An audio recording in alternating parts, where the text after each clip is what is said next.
Hi, and welcome to the Stay Rich podcast.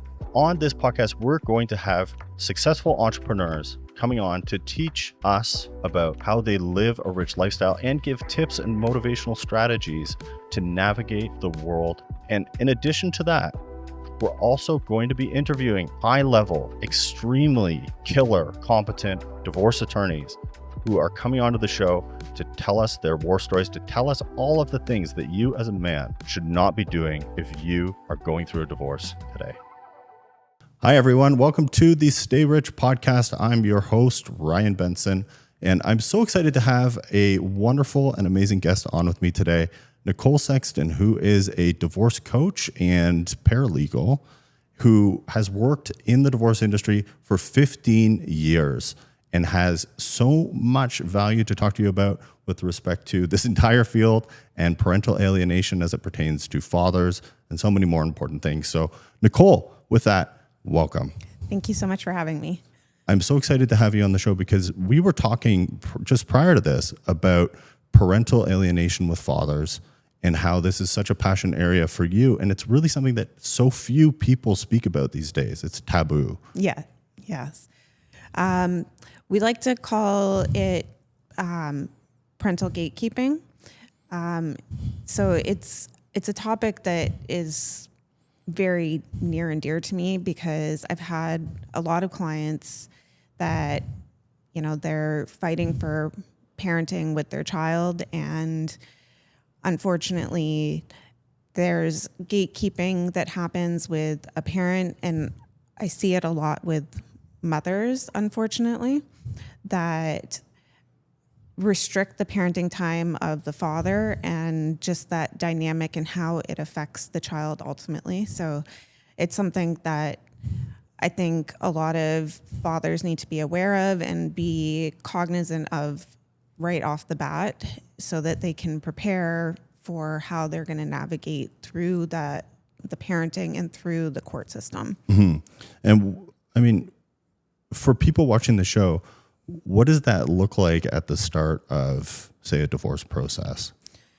So in terms of how it starts is generally the parent who has like the primary care of the child starts to really restrict the other parent's time with the child. So it can be like very minimal contact, cutting off phone calls or video conferencing, those kinds of things. It's a lot of power and control dynamics that, you know, we see in these kinds of situations. And a lot of the time it happens with dads where they don't feel like they have any ability or control to really to navigate through it, and all they want is like time with their kids.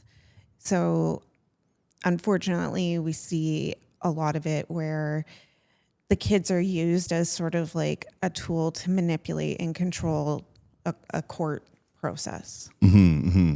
And, you know, I think you're right. I mean, it's so hard for fathers because almost in a way we have this societal idea that that motherly instinct is like the parental instinct, but being a positive role model as a father that doesn't seem to have the same sort of voice that's given to it.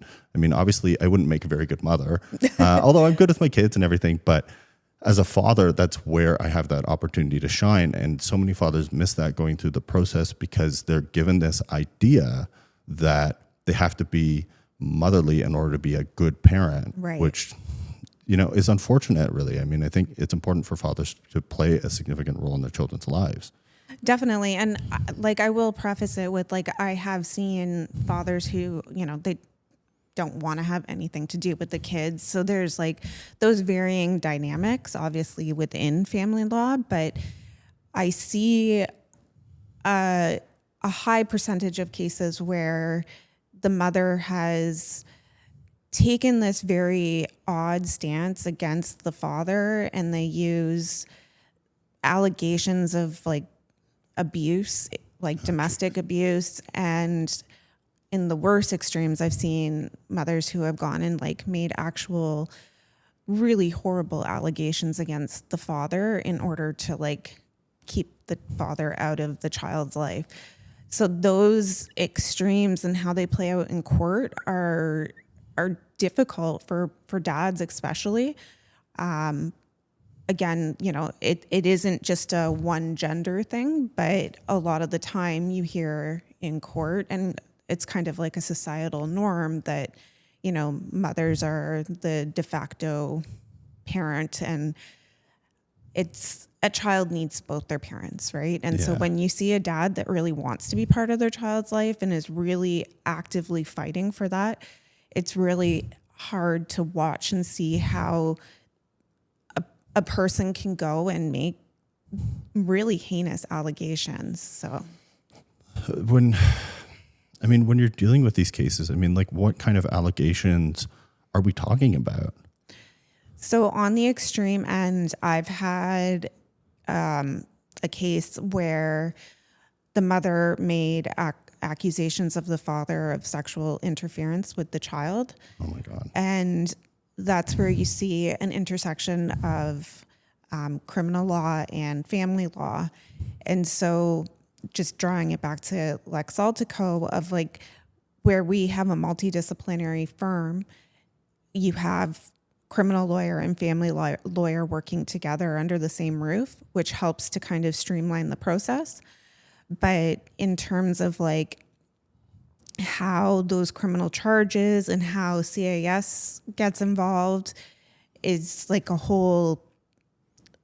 it's just a whole big, huge problem of things that, you know, we try to sort out. But within Ontario, we have, you know, the Superior Court of Justice and the Ontario Court of Justice. And in most jurisdictions, they become a unified court. So unfortunately, in jurisdictions such as Toronto, where there's a Superior Court of Justice and Ontario Court of Justice and they're separate, CAS is able to kind of sit in this gray zone and really play a really negative role within that by like not bringing protection applications, and basically their jurisdiction affects how the family file plays out. So in the case where this parent had made these allegations against the father, he went 3 years without seeing his son. Oh my goodness.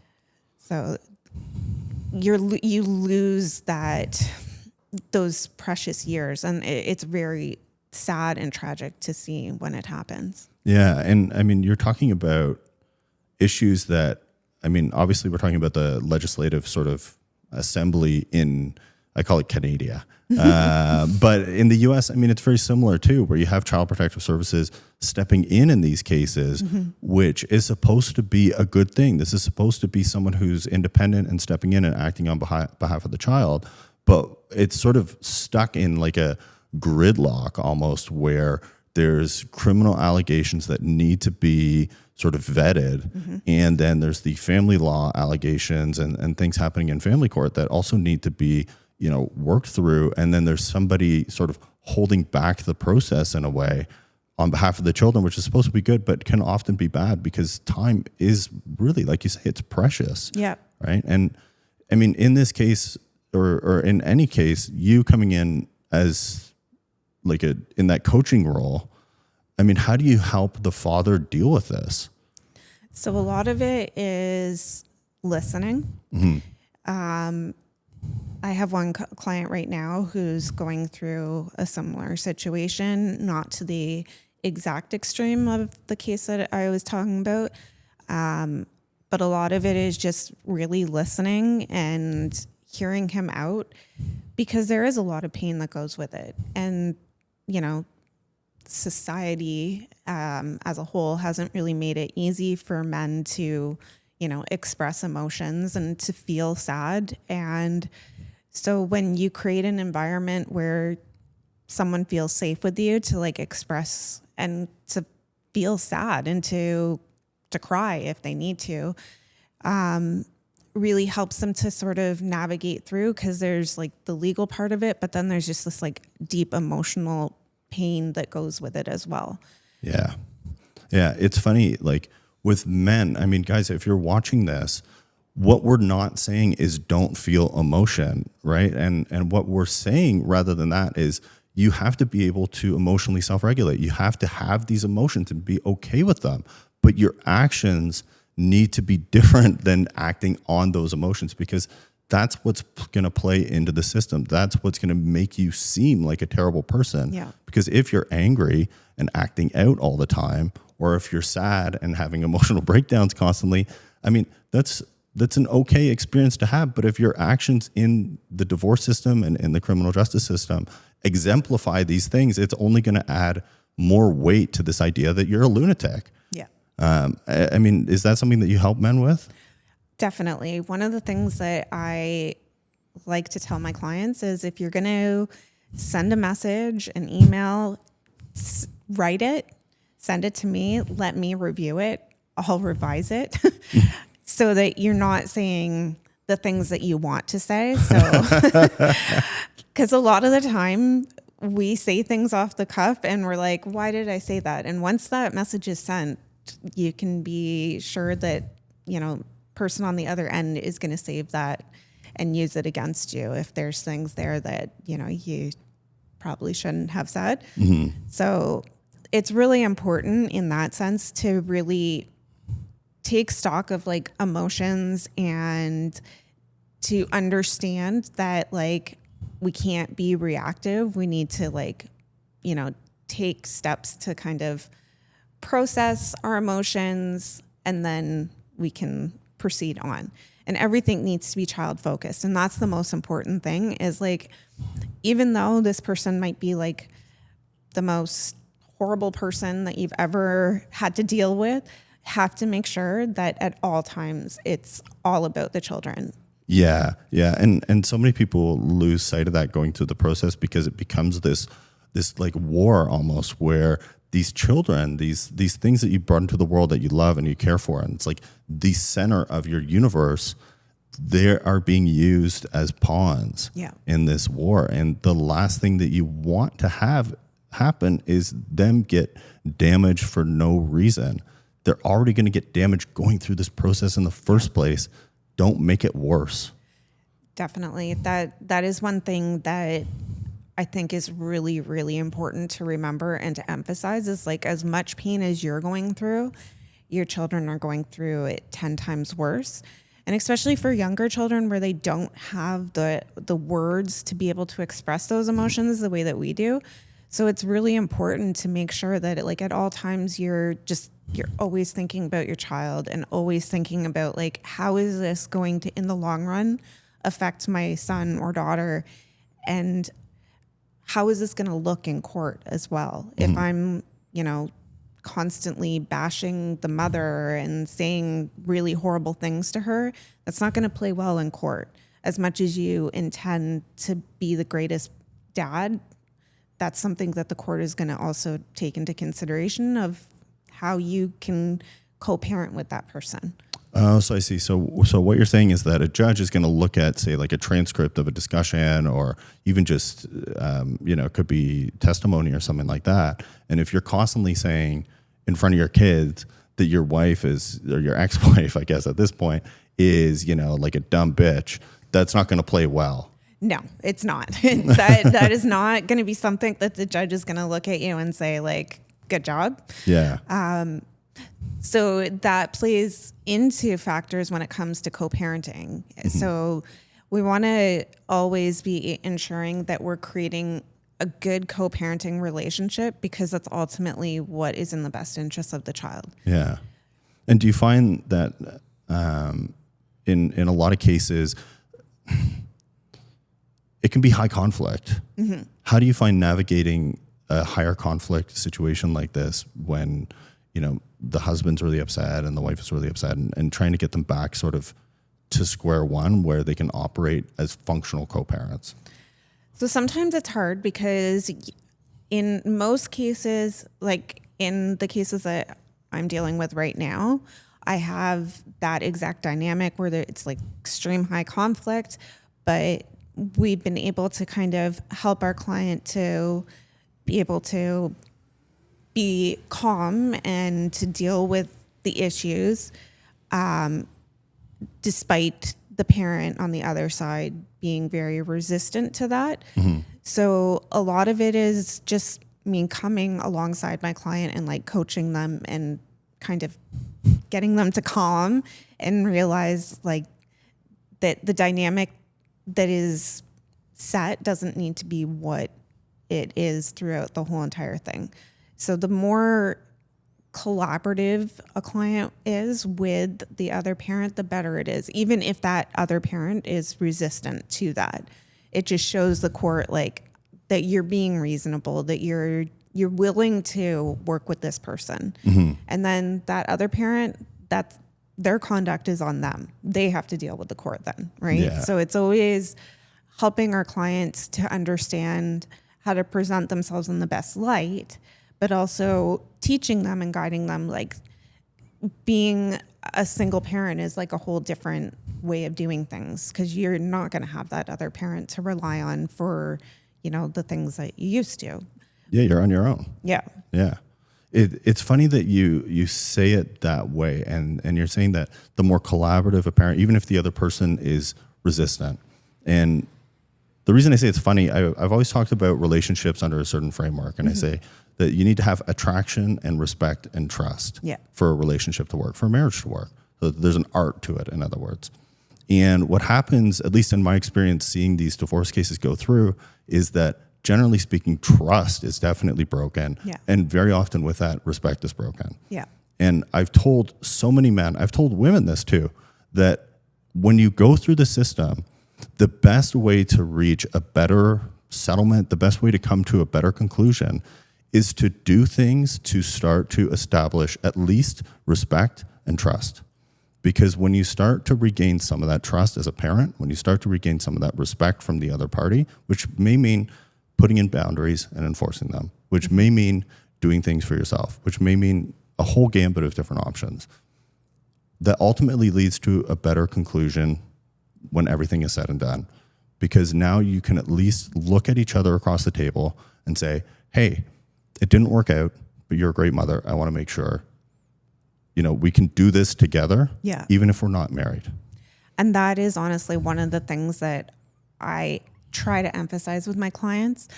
And this is one of the things that I when it comes to parenting files, I always try to work with our clients to create like a parenting plan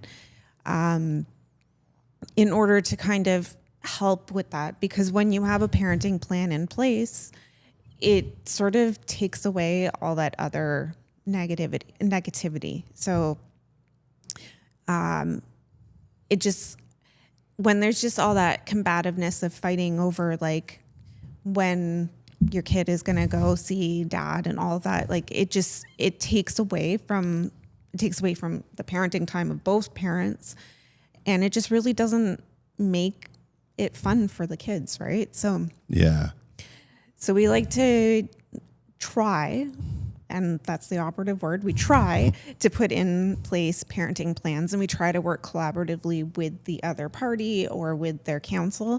Sometimes it doesn't work out and we end up in court, but as long as we're putting our best foot forward and we're showing like this is what we're trying to achieve, it works in the long run for our client. Yeah. And I mean, with my book, How the Rich Get Divorced and Stay Rich, as much as there's a monetary component to it, and obviously I phrase it that way. Yeah. But really it's about getting through the system sort of as quickly, at as little cost, losing as little amount of your stuff, but as amicably as possible too. Yeah. And it's like, get to that finish line as quickly as you can. And if that means that you have to pay some money to do it, do it. And, you know, getting somebody like yourself on board as a divorce coach, I would hire a female divorce coach every time, because for me, like I need to translate things into, you know, like female lingo from a communication perspective, because we communicate a little bit differently, right? And you're going to see things that I'm not going to see in these communications back and forward, and go, we're not actually arguing about who's spending Tuesday night with kids. This is what we're really arguing about this is what she really means. So we need to have a response for that. Yes.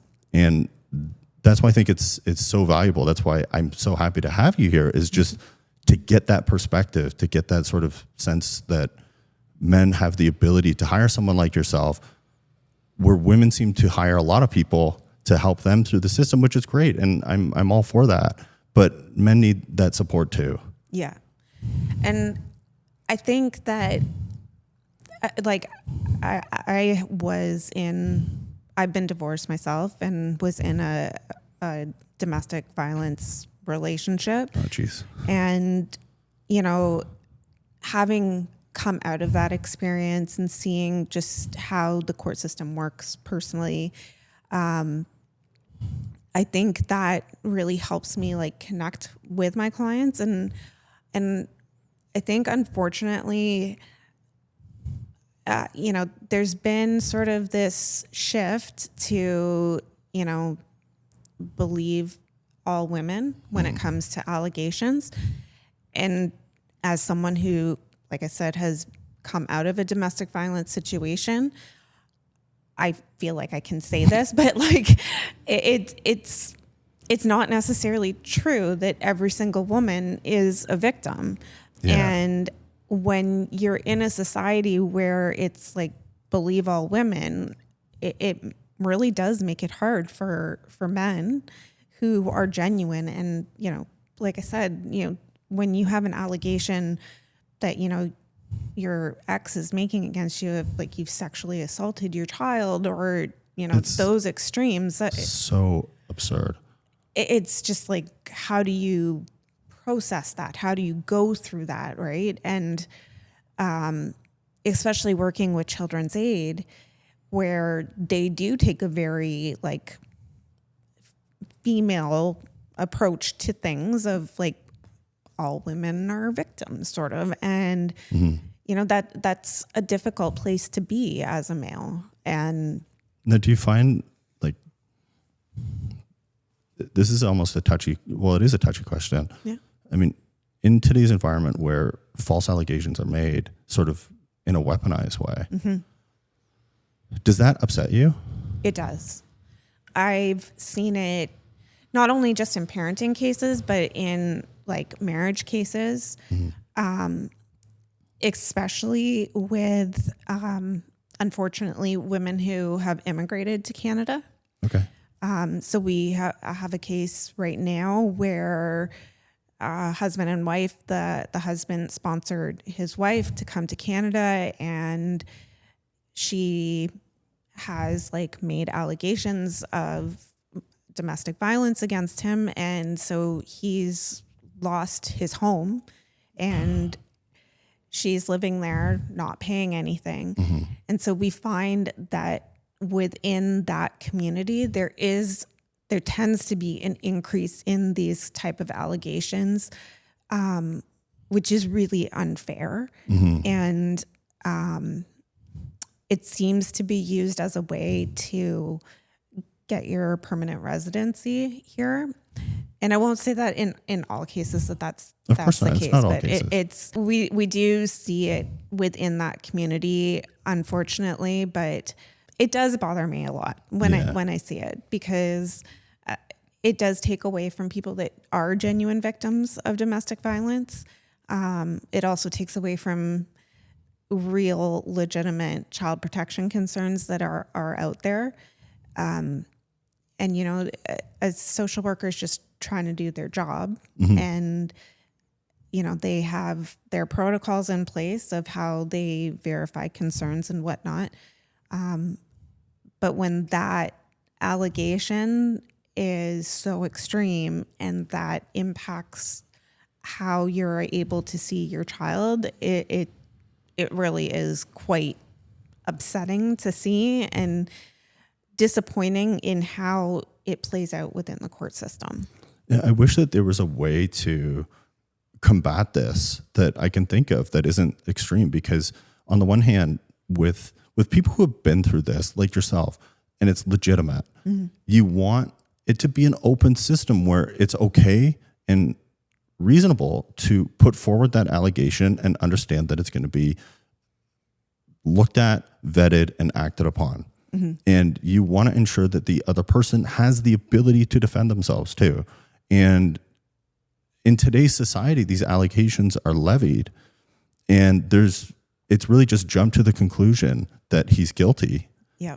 And that sort of thing really can't be walked back. I mean, even if cleared in court, it's 5 years later, your reputation is gone. You might lose your job. You lose that time with your children, and your children suffer. And like you're saying, I mean, Child Protective Services is bombarded with these things, and they don't actually have the resources to deal with the big ones, the true ones, the ones that are found to be real. Yeah. In a way that is effective, because they're bogged down with so many other things going on in the system, which they have to go through this process with. Yeah, it's also the verification process that Children's Aid goes through that does cause problems. So I can't get too much into their whole thing because I'm not a social worker, but basically once they have verified a concern, which is basically listening to the allegation, it's not tested in court. Mm-hmm. Once that verification is made, you're on the abuse registry. And so people who have never done anything wrong find themselves in this position where now my name is on the abuse registry, and how is that going to affect me? You know, if you're huge ramifications. Yeah. I mean, if you're ever dealing with children, if you're a teacher, for example, and you're put on the abuse registry, that's going to affect your whole entire life, your career, everything. So yeah, it's something that like I said, I see it more in these jurisdictions where there's not a unified court. So where there's an Ontario Court of Justice that hears child protection issues mm-hmm. is separate from the Superior Court. I find that Children's Aid is able to sort of maneuver in this gray zone to really manipulate. I wouldn't say manipulate is the right word, but to really control the situation without having to go to the extreme of bringing a child protection application.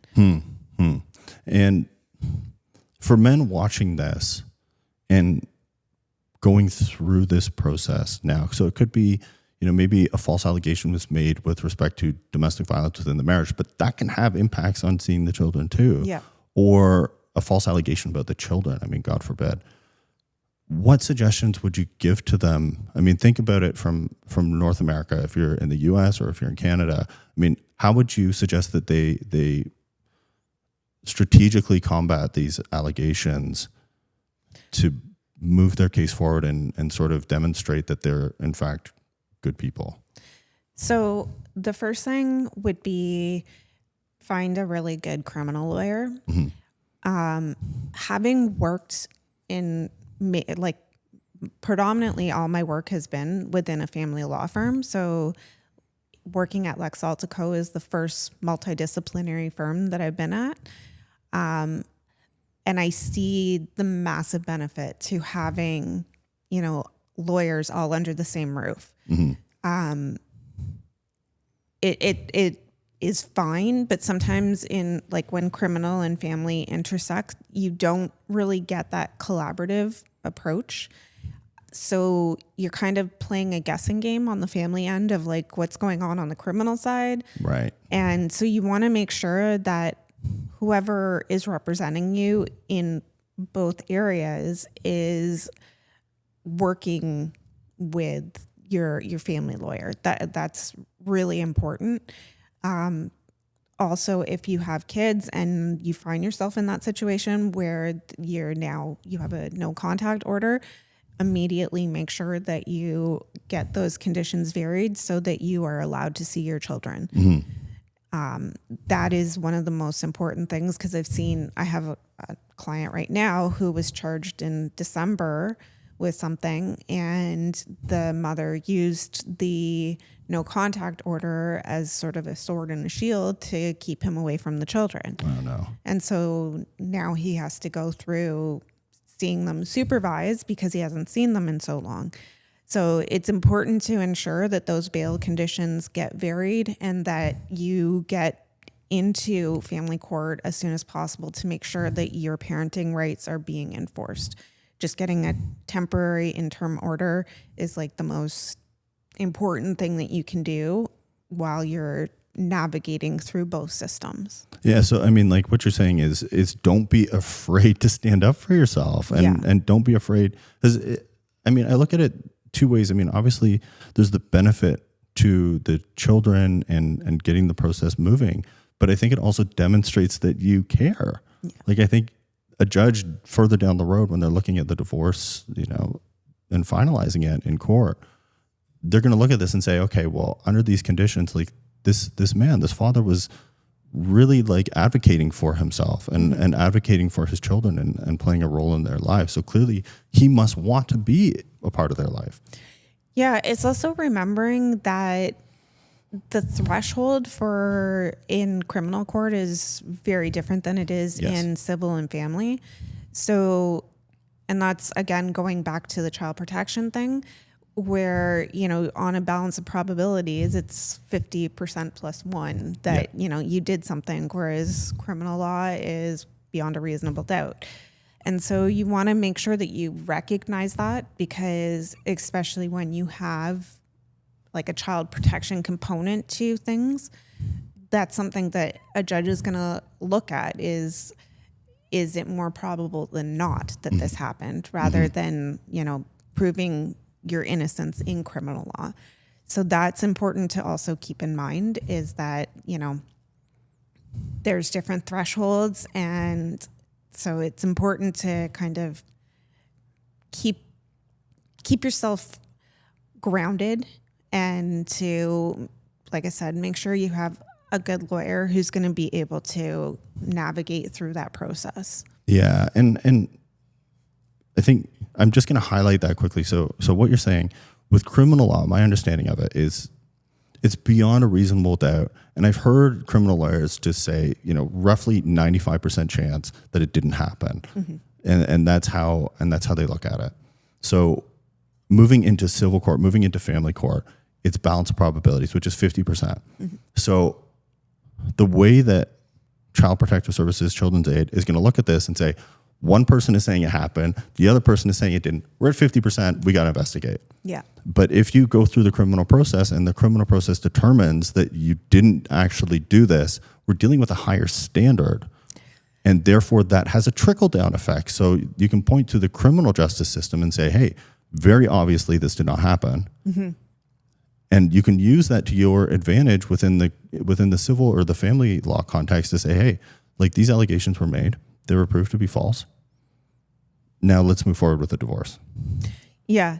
And sometimes with Children's Aid, even though you have been found not guilty, they still take that approach of like, they don't really listen to that. And they, they say that the allegation has been verified and that's what it is. So then there's other steps that you need to take in terms of like filing a complaint against the society, escalating it to the Child Family Service Review Board, all the way up to the ombudsman.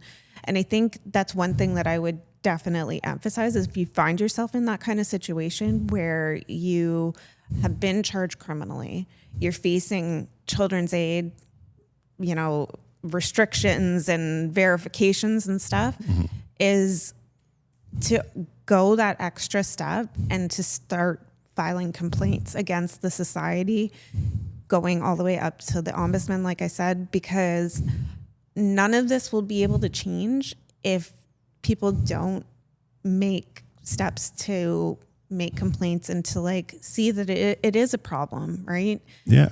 Because CIS just holds a lot of power. And when that affects your child and your relationship with your child,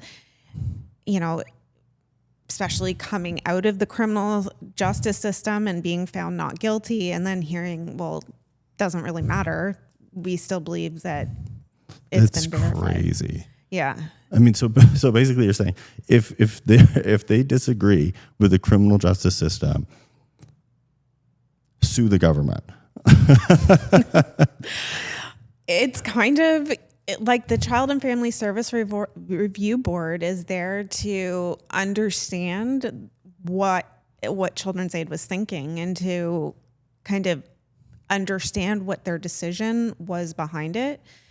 In the case that like I had a trial in 2023 and it was terrible. Like I still like I have been profoundly affected by that case because it was just so unbelievably messed up that this person had gone through the criminal justice system not once but twice on allegations that the other party had made against him.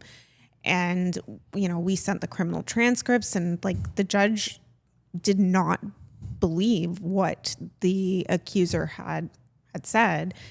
And the Children's Aid just took this firm stance of like, no, we believe that this happened and we're going to stick with the verification.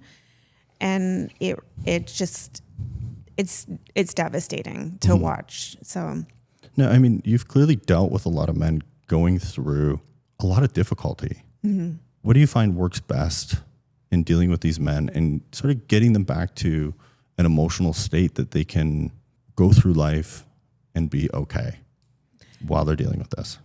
So I really believe that the coaching is a big part of what helps a lot of my clients to get through what they're going through.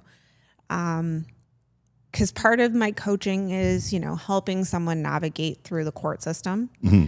Which is confusing enough. Oh, yeah, for sure. I mean, for myself, I've been doing this for so long, like it still confuses me sometimes because there's different rules for different courts and it's just, you know, it can be really confusing. But yeah, I find that like when it comes to my clients, and I've heard this a lot from them of like just having that empathy to understand and in a non-judgmental way really does help a lot of not just men, but even women to kind of be able to go through this really low moment in their life and come out the other side, maybe not necessarily the same person, but a stronger version of themselves than they were when it all began. That's what I love. I agree with that so much that actually hit home for me because I say to men all the time, this is an opportunity to change. This is an opportunity to be better. This is an opportunity to demonstrate that you are a competent role model, a real man, like a leader. And you have that opportunity now to get out of the divorce system richer, stronger. And by richer, I mean a rich life. Yes. It doesn't just need to be about money. It's not about money. It's about being able to pick and choose and make the right choices to be in that right place at the right time with the right people doing the right things. Yep. And I love that you're saying that because, God, it's so important. This is a huge, it's a huge challenge, but it's a massive opportunity for a lot of personal growth. Definitely. And that's something that like even within myself, when I went through my own divorce, like it took me a long time to kind of find out really who I was because I had become, you know, the wife, the mother, but I didn't really know who I was. And so I find that like when I work with my clients and I get to know them and really understand them as a person, it helps them to sort of grow and to thrive and to want to become a better version of themselves. And, you know, just knowing that you have someone there to support you and to listen, you know, not in the traditional sense of like, you know, I call my lawyer and I'm getting legal advice, but like someone who's genuinely going to listen to you that can help you process the emotions, but also help you understand the core process. So that's what my role is when I am working with our clients is I'm really like the therapist, the coach, the legal professional, and I do it all with the lawyer that I work with, Gia Junaid, who's amazing. And we work as such a strong team. And I've seen so many clients just honestly come out the other side just so much more different than when they came. And that in itself is so rewarding for us to see someone be able to thrive and to be the person that they never thought that they could be. In a positive way. Yeah. Yeah. That's amazing. And it's funny because you can error check me on this and tell me if I'm right or wrong. I tell men all the time, if you're going through a divorce, it's your fault. It's your responsibility as the man. And I don't say this to just force blame on them. Yeah. It's not about that.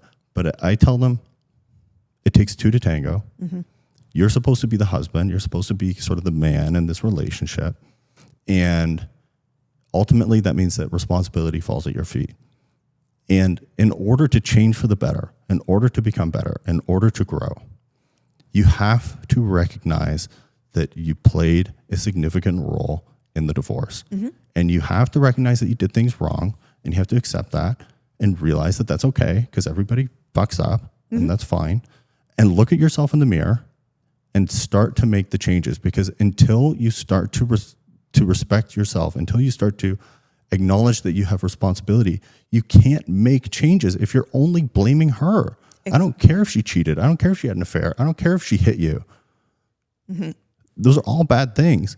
But until you internalize and recognize, this is on me, I have changes to make personally, let's do it. Yeah. That's when the growth starts. Do you find that? I do. And I think when you change your focus from, she cheated or she did this or she did that, to how do I make this into a business relationship rather than adversarial, but how do I transform this into a business relationship where we can work together to finalize the things that we need to do for the betterment of ourselves, and if kids are involved, then the betterment for our children. And when you can work in that sense, in that business partnership kind of mindset, mm-hmm. it really does work really well in terms of being able to get things finalized. Mm-hmm. And you don't find that adversarial approach that will work, right? It's about really working together. And so for a lot of men, especially for entrepreneurs, if you can change that sort of mindset of how you think into how you run your business, yeah, you'll do a lot better. Yeah. And I want you to tell me about this. I always tell the men that I work with, mm-hmm. who get caught up on money. They're all about money. I say, stop worrying about the money. Mm-hmm. I'm like, you're dealing with the mother of your kids. You're dealing with your children. The last thing as a father that I want is my children to be raised in a shitty environment with a broke mom. Yeah. That would be tragic. Mm-hmm. So frankly, I don't give a shit if I have to pay money to my wife or pay money to support my children, because I want them well fed. I want them to grow up in a great house. I'll give up the house. I don't care. Yeah. I'll go get my own place. Relax about the money a bit, mm-hmm. and focus on the objectives. Definitely. Do you work with men who are like that? Yes. How's that gone? So it's a mind shift again that, it's, so when I encounter someone who's very focused on money, it takes a lot sometimes to get them out of that mindset, yeah. and mentality. It's a lot for someone, especially as a business owner, where you've worked really hard to build your business, to build, who you are, and then to think, well, now I'm going to have to give up half. Yeah. And so you become very protective of those things.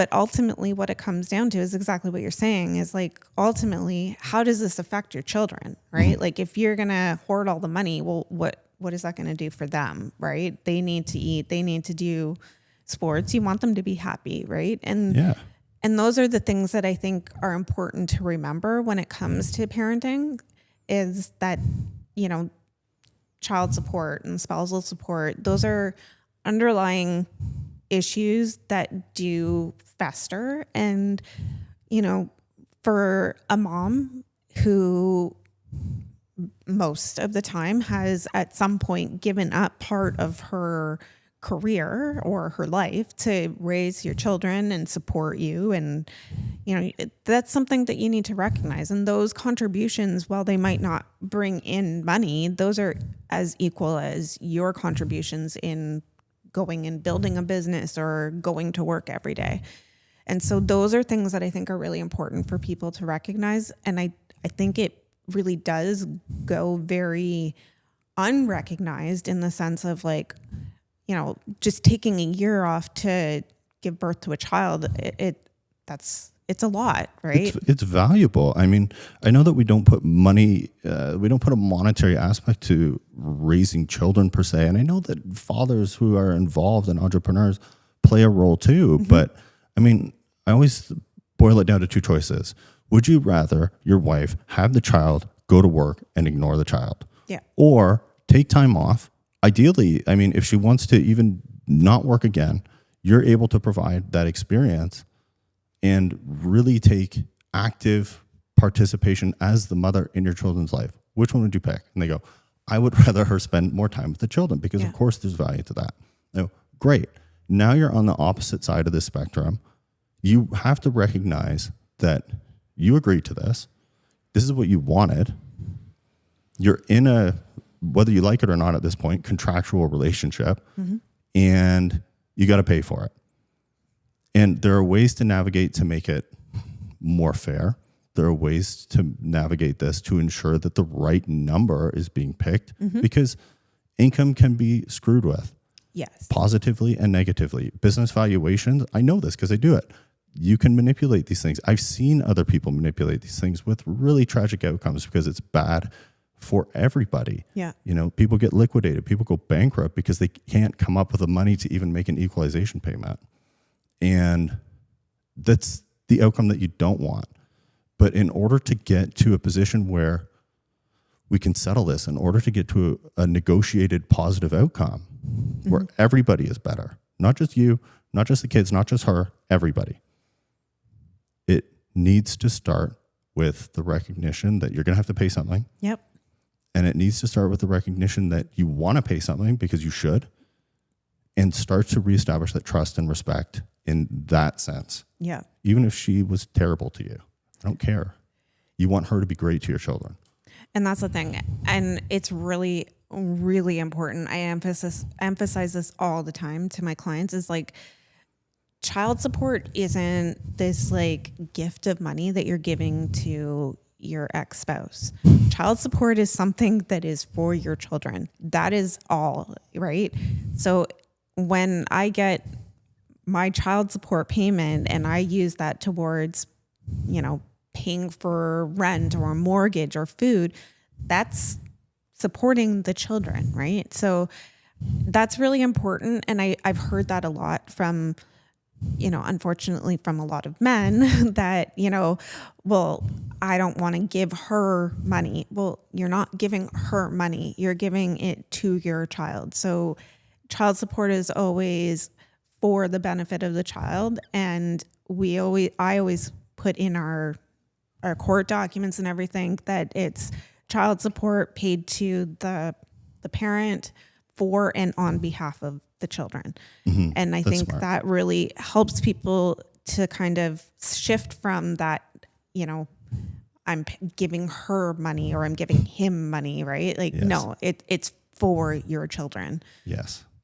And just touching on in terms of like when you are an entrepreneur, you run your own business or corporation, however it is, it's also important to recognize that, the way that we do our taxes as self-employed people is different than a T4 employee. Big time. And that's W-2 in American lingo. And it's important to see that, you know, those write-offs that you have done, for example, like maybe your cell phone, those things are things that might get added back into your income for support purposes. Mm-hmm. And when it comes to, you know, especially someone who owns a corporation, it's important to have a lawyer that knows like corporate law, first of all. Yes. And also that is going to be able to help you with the financial disclosure process. Mm-hmm. Because, you know, with financial disclosure, that's kind of like the linchpin to everything. And you can end up seeing when you're a self-represented litigant that you're just getting all these disclosure requests, and some of them might not be at all valid, and it can turn into like a complete fishing expedition, which I'm sure you've seen many, many times. All the time. And so if you're not represented, you don't know what you don't know, right? So what they ask for, you might just continuously be on this like financial disclosure part of things for so long. And so it's important to have someone who recognizes what financial disclosure should be given, what is necessary and what isn't necessary, and someone who has an understanding of corporations and businesses. So when you're looking for that family lawyer, there's a lot of lawyers who have only done family law, and they're great lawyers, don't get me wrong. Yeah. But when you have someone who's like had experience in other areas, it's very beneficial. So it's good to really do your research when you're looking for a lawyer and to understand like, what is my case? What are my particulars? And how is this person and their knowledge and their understanding going to be able to push my matter forward? Correct. I mean, that's a great point. And I mean, that's a lot of my business model, to be honest. When I do litigation consulting, I'm hired really frequently by women to do this kind of work. That's why I can write the book that I wrote, is because I've chased these guys. I've gone after the money. I found the money. I know what works. I know what doesn't. Yeah. And the thing is the reason I get hired more often than not is because family attorneys, family lawyers deal with normal cases generally. So 95%, 98%, 99% of their caseload are these T4 or W-2 employee kind of style marriages and divorces where the finances are easy.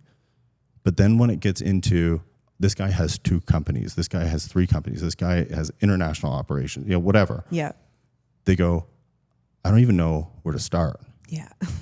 Let alone what these numbers mean, let alone how the system works, let alone how to get discovery, how to go through all these things. I don't know what questions to ask. I need questions. I need guidance. I need to know.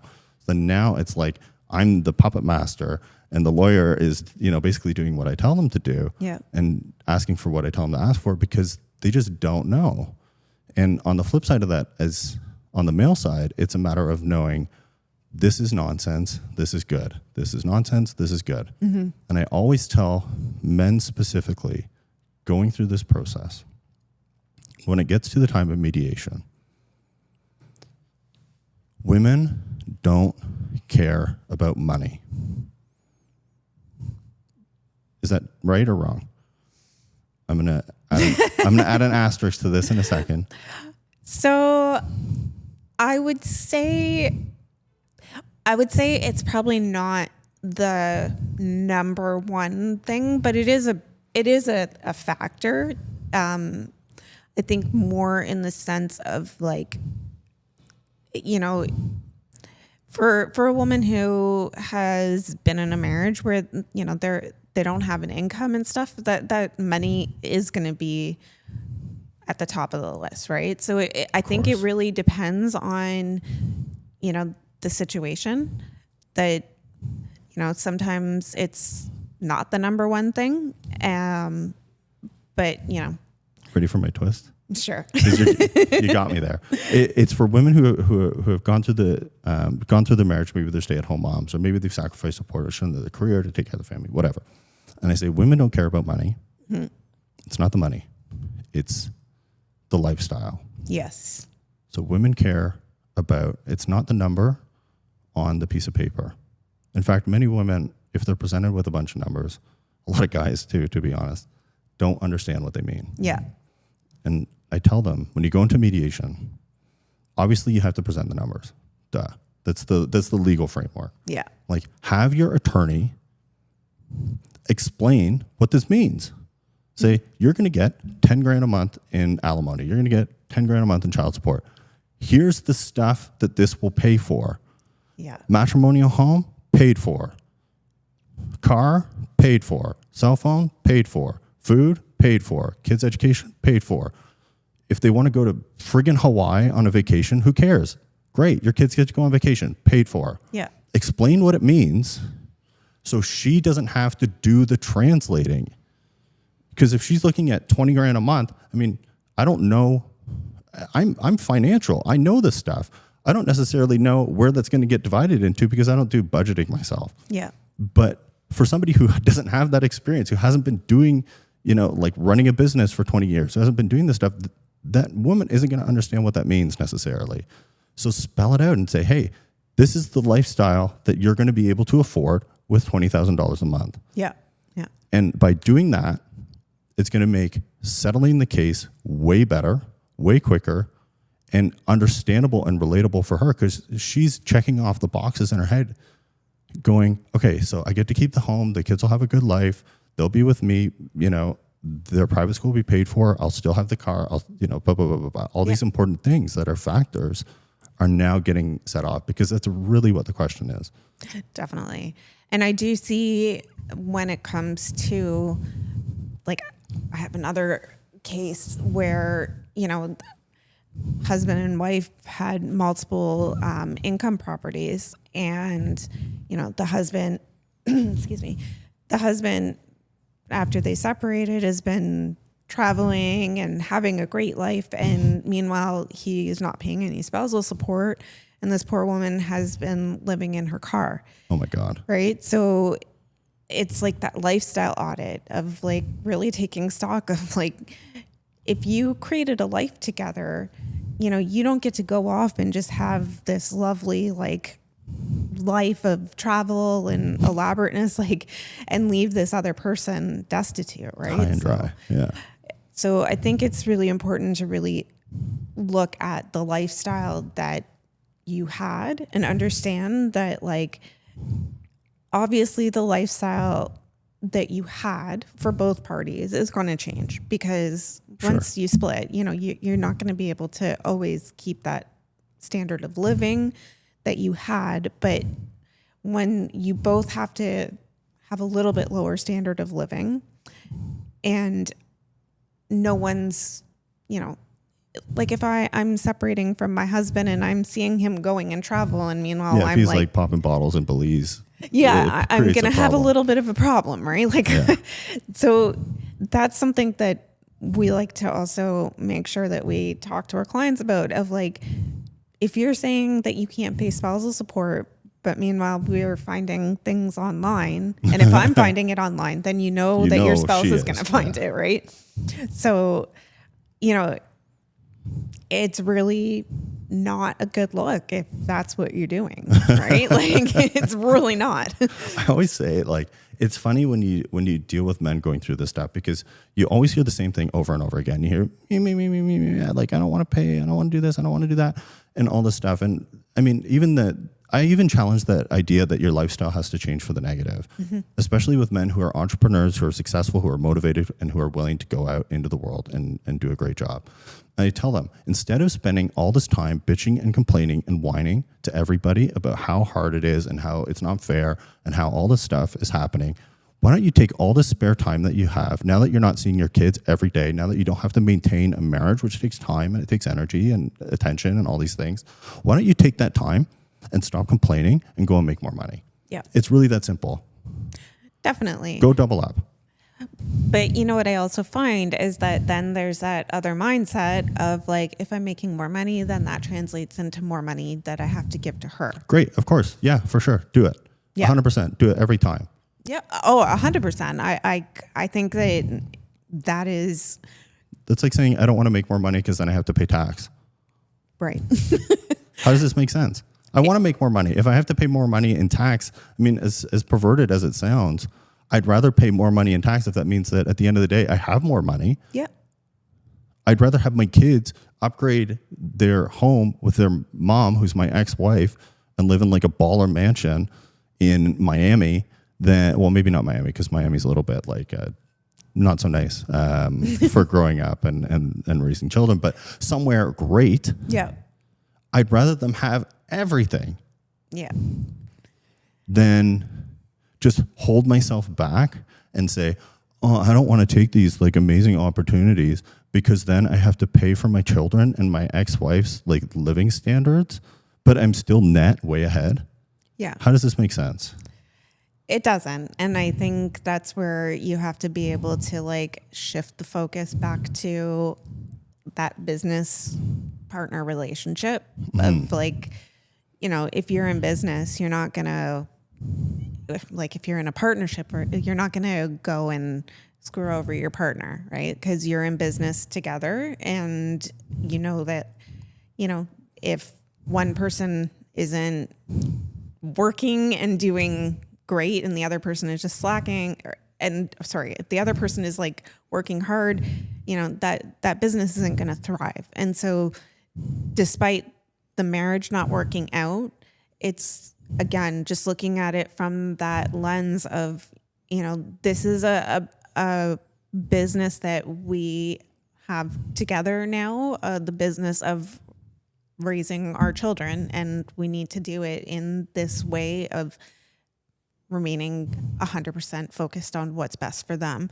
And, you know, as great as money is, I mean, no one's going to say that money is a horrible thing, but, you know, as great as it is, it's important to not lose sight of like what's really important, and that's the kids. Yeah.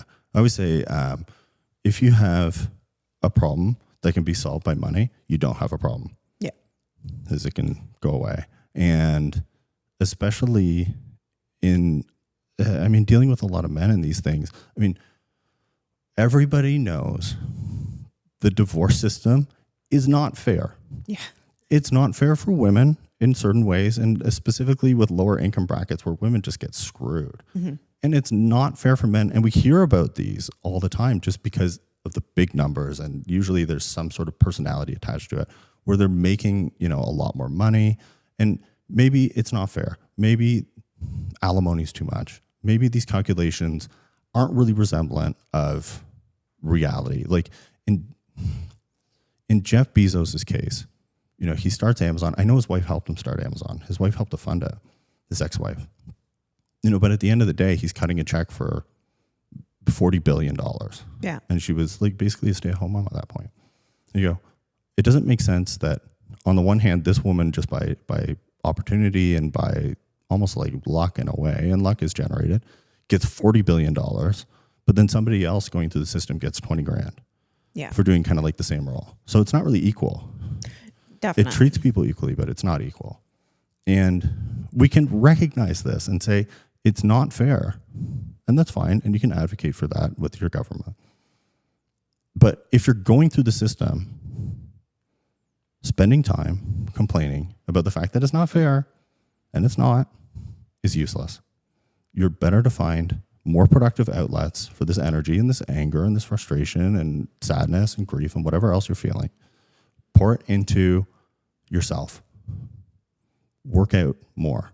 Clean up your diet. Get your head space back in shape. Deal with somebody like you who can help with this process. Just go out and find better relationships or reestablish relationships with friends and colleagues and people who you kept in touch with before, but because of time and because of having kids and a marriage and all this stuff, it fell off. But these are people that you wanted to stay in touch with. You have the opportunity to do that now. Yeah. And then go make more money because you have the time. And one way to kind of avoid all of the messiness of divorce and separation is by having a really comprehensive marriage contract or Yes. Post-nup. yes, for our American viewers. Yeah. So those are things that, are really great tools to have to protect those assets, to ensure that that hard work that you've put into creating your business isn't going to end up in this messy battle over money and stuff. Another thing is to also recognize that the more combative things are, the more you're going to end up in court. And Yes. if you want to have some say and some control over what's going to happen in your life, court is not the place that you want to be. Because a judge is there not looking at the emotional side of things. They're just looking at things in black and white of what is the law and how is this supposed to be handled. So trying to approach it in mediation and arbitration is a much better process because you remain more in control of what's going to happen ultimately. You have choices. Yeah. You have choices. In the book, I talk about, in my experience, I encounter 4 types of ex-wives. So I've set it up as an archetype. Type 1 goes with the flow, wants it done, doesn't want it to be adversarial. Yeah. Just wants to be taken care of. Number 2 is the fair share woman who's more assertive, is willing to sort of stand up for herself through the process, doesn't want to get screwed, just wants what's fair. Yep. So it's fair share. They're willing to put forward arguments to support themselves, and they're willing to go to trial if they're pushed there. Yep. Which is fine.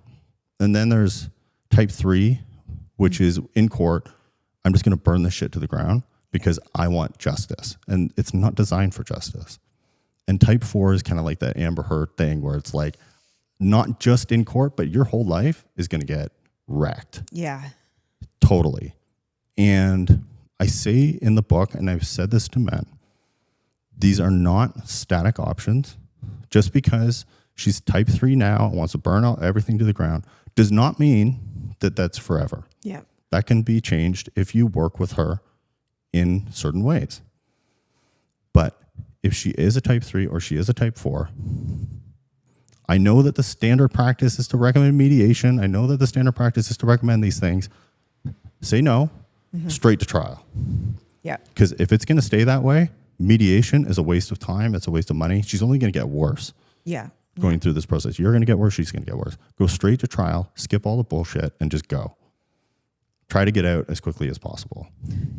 Yeah. And when we encounter clients or opposing parties that have that mindset of burn everything to the ground, it can be really, really taxing on a person because when you're looking at it, you're like, wow, I've just spent for example, my one client between February and June, just fighting for parenting time, extra parenting time. Yeah. He spent $15,000 on legal fees, right? So Brutal. It's not a process that's cheap, right? And so when you have someone that's got nothing to lose, especially someone on the other side who maybe doesn't have a lot of money and has legal aid, for example, or, they're self-represented, where it's just I can just bog down the system as much as I can. Yeah. Make life painful,